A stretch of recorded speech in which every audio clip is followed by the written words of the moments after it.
Humingi siya ng kapatawaran dahil tinulungan niya sa pangangampanya. Tandaan po natin, ang taong bayan ang naghalal kay Pangulong Marcos Jr. Kung ano man po ang natulong niya, pareho naman po sila nagtulungan dahil ito ay unity team. Kaya wag niya pong solohin ang credit kung nanalo man ang Pangulo.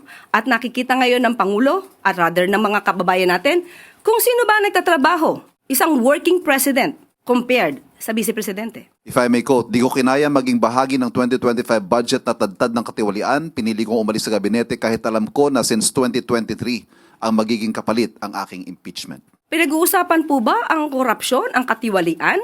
Siguro po dapat mauna muna na ihingi niya ng tawad kung ano man ang mga issue ng korupsyon at katiwalian at di umanong paglulustay ng confidential funds ng kanyang dalawang opisina at the time, OVP at ng DepEd. Kung meron pang napipintong impeachment, ito po ay dahil sa kanyang kagagawan mismo. Kung wala naman siyang ginawa na mga maanumalya at labag sa konstitusyon, hindi naman po siguro siya masasampahan ng mga impeachment complaints. Follow-up lang po, Yusek. Makabayan Block said that the premature presidential bid of the Vice President is a move to shield herself from the impeachment. Does the palace share this sentiment, or what can you say about that? Maaari, kanilang opinion, pero dapat tandaan po natin, balikan po natin dahil sasabi niya para ma-shield siya sa mga impeachment complaints. Hindi po basta-basta ito dapat mahadlangan ng anumang pagreklamo laban sa kanya. Sinabi niya kanina na hiningi niya ng tawad dahil nalulunod tayo sa baha. Pero tandaan po natin, ilan po bang flood control projects merong itinatag? Di umano ang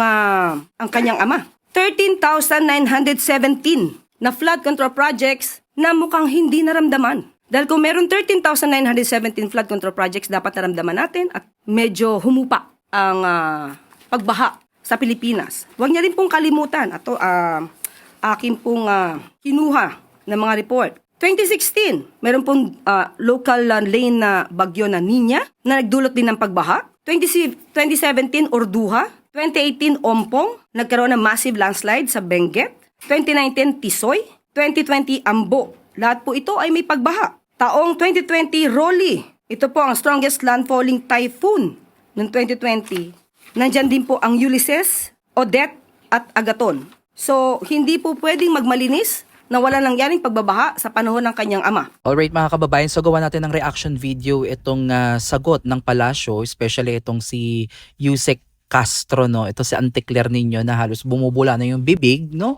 Sa kanyang pagsagot, no, at pagharang. Masyadong defensive itong si Auntie Claire, mga kababayan, pagdating talaga sa mga Duterte, especially dito nga kay VP Sara Duterte, no, na nag-anunsyo ng kanyang intensyon na tumakbo bilang pangulo, susunod na pangulo sa darating na 2028 national election. So tila para sa akin na kahit sabi mong hindi aminin ni Auntie Claire, medyo talagang nakakayanig itong pag-anunsyo ni VP Sara Duterte. Kasi noon, alam naman talaga natin na siya ay tatakbo, siya yung pambato ng tunay na oposisyon.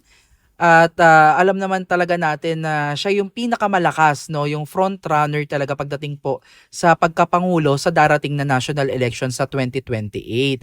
Kaya lang ngayon talaga ay mismong sa bibig na ni VP Sara Duterte nagmula yung kanyang intensyon sa pagtakbo bilang pangulo ng Pilipinas. So ayan mga kababayan, no, pinalakpakan nga siya diyan ng mga umattend doon sa kanyang press briefing at talagang nakakagulat din in some ways na inanunsyo agad ng maaga ni VP Sara Duterte yung kanyang intention sa pagtakbo sa 2028. Kaya ito yung tinitignang anggulo ng mga kalaban, no, na ito daw ay tila isang shield, no, para siya ay maprotektahan or medyo humupa yung atensyon pagdating nga sa usaping impeachment, no, kasi alam naman po natin na si VP Sara Duterte talaga yung front runner sa pagkapangulo at walang iba pa tayong nakikita mga kababayan na tatapat talaga dito kay Inday Sara, no. Kaya dito sa sinasabi ni Auntie Claire na masyadong defensive, no, halos talaga inungkat niya yung mga nakaraang administrasyon, kagaya nga ng nakaraang administrasyon ni PRRD na inungkat pati yung flood control, no? So wag mo ikukumpara, Auntie Claire, yung flood control noong panahon ng Duterte administration sa administrasyon ng amo mong si Marcos. Kasi ibang-iba talaga mga kababayan kung susuriin ninyo.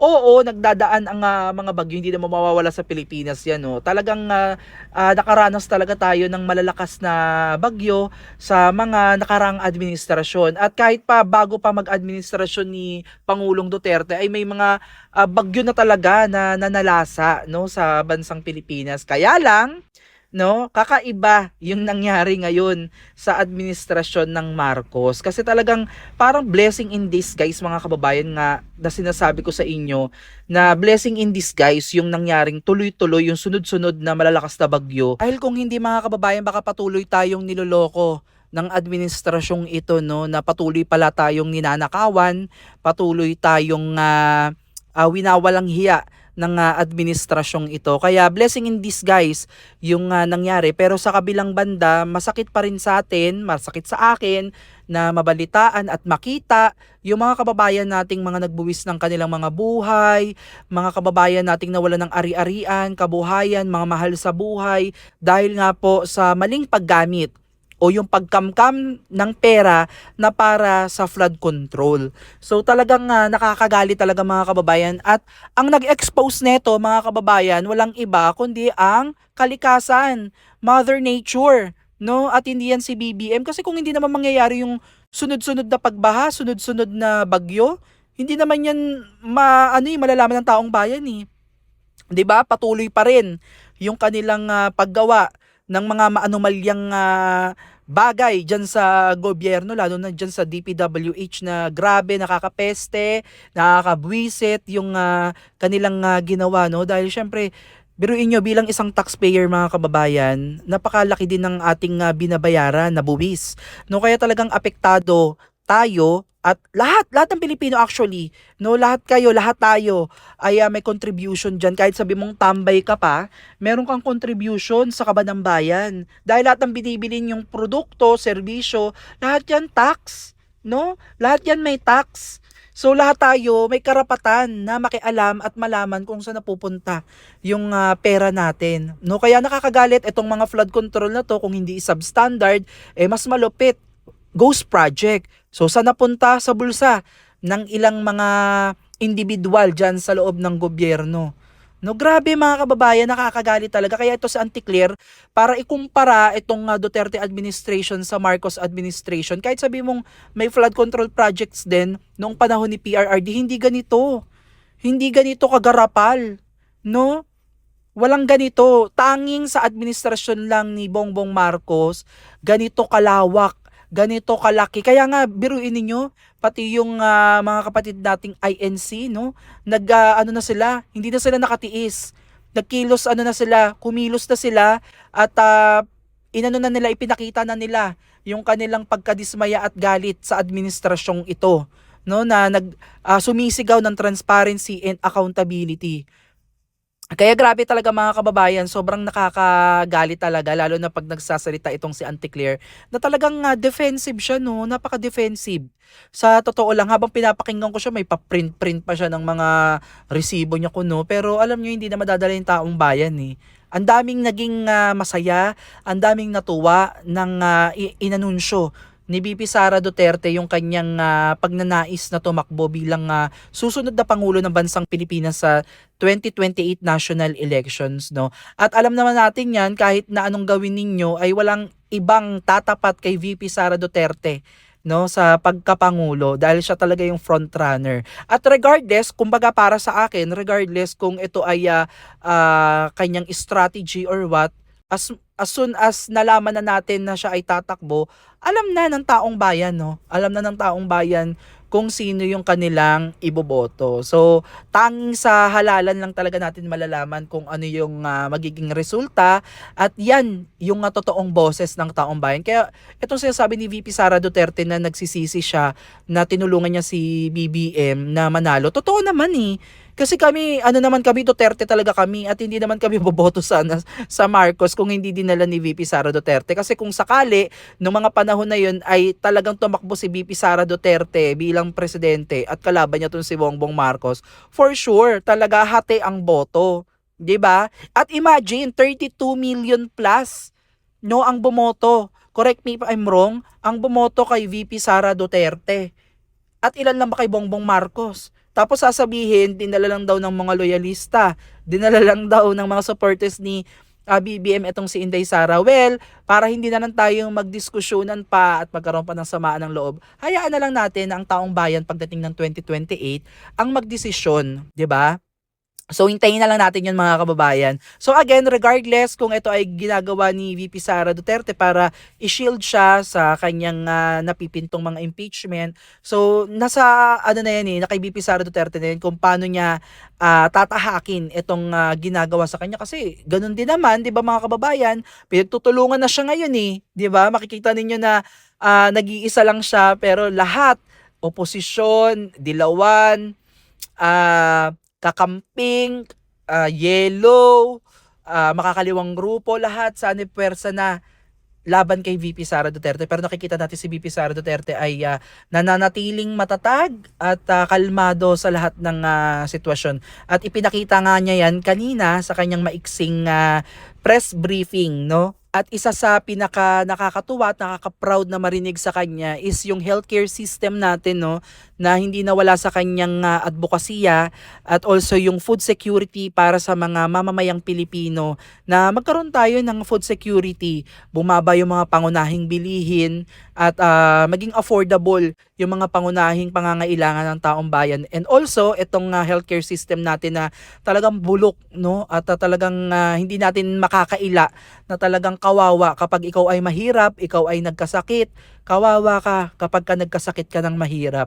Dahil sabihin na natin na ito talaga yung katotohanan at masalimuot na talagang katotohanan na hinaharap ng bawat mamamayang Pilipinong salat at walang access sa maayos na healthcare system. So, nakakalungkot mga kababayan, kaya nakakatuwa sa kabilang banda na nandiyan si VP Sara Duterte para tumayo.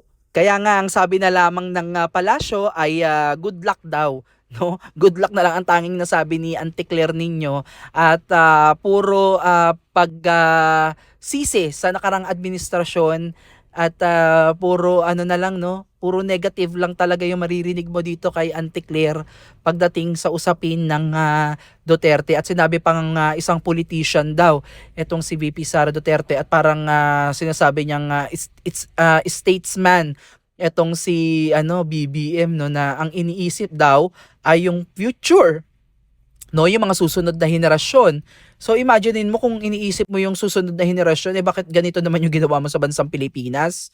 'Di ba? Obviously talagang pagdating ng 2028 national elections at manalo si VP Sara Duterte, talaga mahihirapan si Inday, no, na ayusin ang bansang Pilipinas dahil talagang sadlak, lugmok talaga tayo, no, yung ekonomiya natin sadsad, bagsak. At hindi mo makakailayan dahil ramdam yan kahit ng ordinaryong mga Pilipino, mga negosyante, mapalokal man yan at foreign, talagang hirap, ayaw mamuhunan sa bansa natin. So hanggang dito na lang muna mga kababayan at panoorin nyo yung kabuuang video sa RTVM para sa buong konteksto ng pinagsasabi ni Auntie Claire Nino para maintindihan nyo dahil napakahaba pa, napakarami pa ng kanyang mga sinabi na paninisi sa nakarang administrasyon pati dito kay VP Sara Duterte, no, na talaga namang effect na yan mga kababayan kung papakinggan nyo, no, ay talaga nakakaano na kailangan lang natin sagutin to at gawa ng reaction video para naman na kontrahin natin, 'di ba? Syempre ganun lang naman yung magagawa natin bilang isang supporter ni VP Sara Duterte. Yan lang yung maiaambag natin sa ngayon na tulungan ng ating mga kababayan, no, na sagutin, no, yung mga ganitong mga issue, no? At ito yung personal kong opinion, no, bilang isang mamamayang Pilipino, ordinaryong tao na talagang nakikita yung galaw ng ating gobyerno. So kung may maganda namang ginagawa yung gobyerno natin, 'di ba? Why not coconut peanut? Palakpakan natin 'yan. Pero kung wala, ay dapat i-call out natin 'yan. So again, maraming salamat at God bless po sa inyong lahat.